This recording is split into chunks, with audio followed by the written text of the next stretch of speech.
Hi everyone எல்லாருக்கும் வணக்கம். இந்த எபிசோடில் ஈவில் டெட் பர்ன் படம் எப்படி இருக்கு வாங்க பார்க்கலாம். ஈவில் டெட் பர்ன் படத்துடைய கதை அப்படின்னு சொல்லும்போது பட துவக்கத்தில் அதாவது ஒரு தாத்தா இருக்காரு. அவருக்கு 2 பேர பசங்க இருக்காங்க. அப்படி இருக்க டெத் புக் அப்படின்னு ஒரு புக் இருக்கு. இதில் இருக்கிற அதாவது இதை படிக்கிறவங்க இதில் இருக்கிற சில வேர்டிங்ஸை சொல்லும்போது ஒரு தீய சக்தி உள்ள வரும். அந்த தீய சக்தியை அடக்கிறதுக்கு இந்த தாத்தா என்ன பண்ணியிருக்காருன்னா சில ஆயுதங்களை கண்டுபிடிச்சிருக்காரு. அப்படி இருக்க இவருடைய பேரன் வில்லியம்ஸ்னு ஒருத்தர் இறந்து விடுகிறாரு.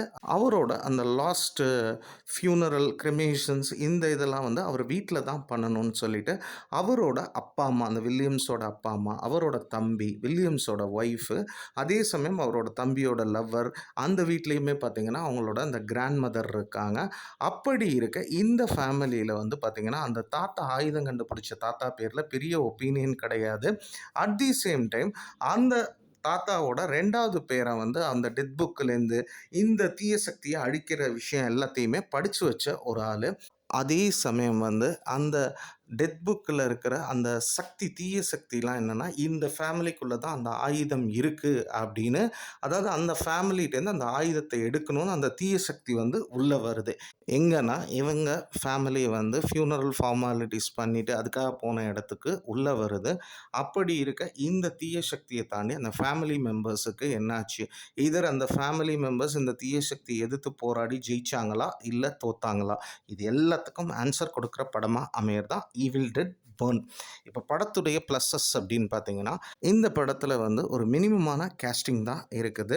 இருக்கிறதே ஒரு 8 to 9 கதாபாத்திரங்கள்லாம் எல்லாருமே ஒரு ஹாரர் படத்துக்கு என்ன தேவையோ அதை ஸ்க்ரீனில் நீட்டாக கொடுத்துருக்காங்க அப்படின்னு சொல்லலாம். அதே மாதிரி பார்த்திங்கன்னா இந்த படத்தில் பார்த்திங்கன்னா அதாவது அந்த வில்லியம்ஸோட மனைவியாக நடித்தவங்கலாம் மிரட்டி விட்டுருக்காங்க. அதே மாதிரி அந்த வில்லியம்ஸோட அம்மாவாக நடித்தவங்களாக இருக்கலாம், எல்லாருமே அதாவது ஒரு ஹாரரில் நம்மளே பயமுறுத்துகிறாங்க.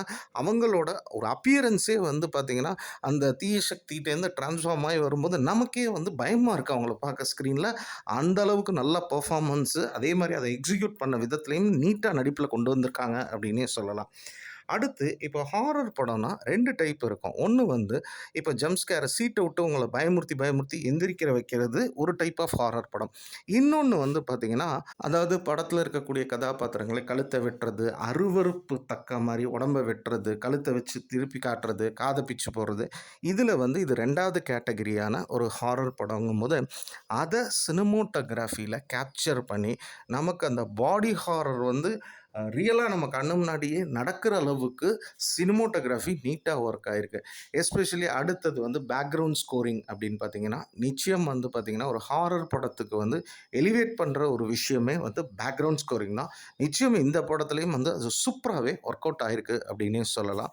அடுத்தது பார்த்தீங்கன்னா ஹாரர், இந்த 2வது டைப் ஹாரர் சொன்னால இப்போ இந்த பாடி இது பண்ணுறது, அருவருக்கத்தக்க காட்சிகள், ரத்தம் தெறிக்கக்கூடிய காட்சிகள் வேணும், அந்த மாதிரி படங்கள் பார்க்குற ஆடியன்ஸுக்கு இந்த படம் நிச்சயம் கவர்றதுக்கு நிறைய வாய்ப்புங்கிறது இருக்கத்தான் செய்யுது. மேலும் பார்த்தீங்கன்னா அதாவது டெக்னிக்கலி ஒரு சவுண்டட் மூவியாகத்தான் இருக்குது. அதாவது ஒரு தியேட்ரிக்கல் எக்ஸ்பீரியன்ஸில் பார்த்தாலே நம்மளே வெளியோட்டு வரும்போது ஐயோ என்னடா இப்படி பண்ணி வச்சுருக்காங்க, ரத்தம் தெரிக்கிற அளவுக்கு வெளுத்து விளாண்டுருக்காங்க அப்படின்னு சொல்கிற அளவுக்கு படத்தை எடுத்து வச்சுருக்காங்க. மேலும் ஆடியன்ஸோட இந்த படம் பார்க்கும்போது இந்த படத்தில் ஒரு விஷயம் சொல்கிறேன். ஒரு பாட்டி கேரக்டர் வரும், கதாபாத்திரம் வரும். அந்த பாட்டிக்கு அதாவது ஒரு மருமக மாதிரி இருப்பா. அவளை பார்த்தோன்னா அந்த பாட்டி என்ன சொல்லும், இது என் பணத்தை திருட தான் வந்திருக்கு அப்படிங்கிற மாதிரி சொல்லும். ஒரு பாயிண்டில் அந்த மருமகளே அந்த தீய சக்தியால் பாதிக்கப்பட்டு வரும்போது அதாவது பார்த்திங்கன்னா ஆடியன்ஸ் எல்லாம் சீரியஸாக பார்க்கும்போது இந்த பாட்டி வேறு அடிக்கடி காமெடி பண்ணுதுங்கிற மாதிரி சொன்னாங்க. அந்தளவுக்கு ஏன்னா ஆடியன்ஸ் கனெக்ட் ஆகிற அளவுக்கு ஒரு ஹாரர் த்ரில்லர் கொடுத்துருக்காரு அப்படின்னே சொல்லலாம். மேலும் அதே மாதிரி படத்தில் இருக்கிற சில சீக்வன்ஸ் பார்த்திங்கன்னு வச்சுங்க, அதாவது ஒரு டைனிங் டேபிளில் மாமியார் மருமகளுக்கு நடக்கிற சீக்வன்ஸாக இருக்கலாம். அதே மாதிரி அந்த வீட்டுக்குள்ளேருந்து வெளியே போக முடியாமல், ஸோ இந்த சீக்வன்ஸ் எல்லாம் பார்க்கும்போதே ஐயோ அடுத்து யார் மாட்டுவாங்கங்கிற அந்த கிரிப் ஃபேக்டர் ஆடியன்ஸுக்கு இருக்கத்தான் செய்யுது. இது எல்லாத்துலேயுமே டைரக்டர் இந்த படத்தில் ஜெயிச்சிருக்காரு அப்படின்னே சொல்லலாம்.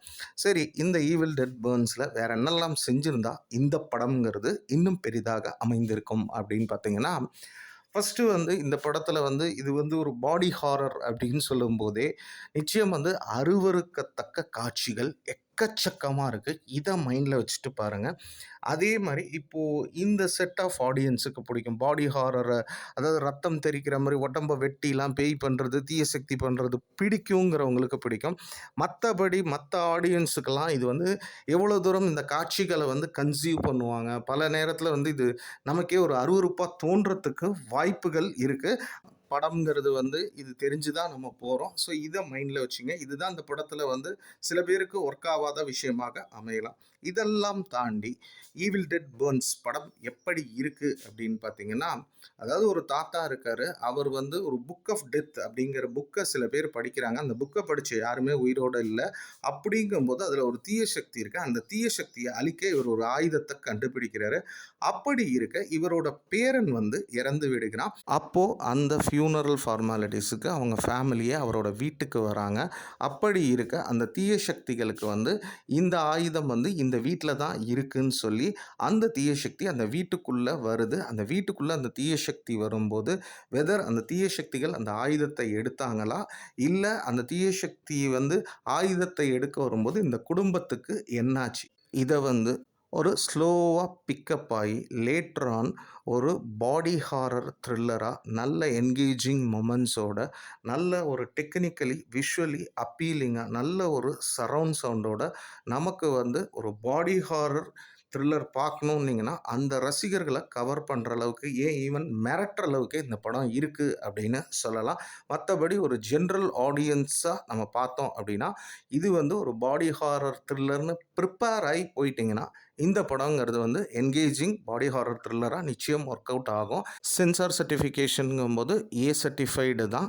அதே சமயம் வந்து இது வந்து தமிழ் டப்பிங்லேயும் வந்து ரிலீஸ் ஆயிருக்கு. அந்தந்த ஸ்டேட்ல அவங்கவங்க ஓன் லாங்குவேஜ்லேயும் ரிலீஸ் ஆயிருக்கு. மேலும் ஒரு புதிய திரை விமர்சனத்தில உங்கள வந்து சந்திக்கிறேன். நன்றி, வணக்கம். அதேபோல எங்க விமர்சனங்கள் பிடிச்சிருந்தா லைக் பண்ணுங்க. தெரிஞ்சவங்களோட ஷேர் பண்ணுங்க. சேனல சப்ஸ்கிரைப் பண்ணுங்க. நன்றி, வணக்கம்.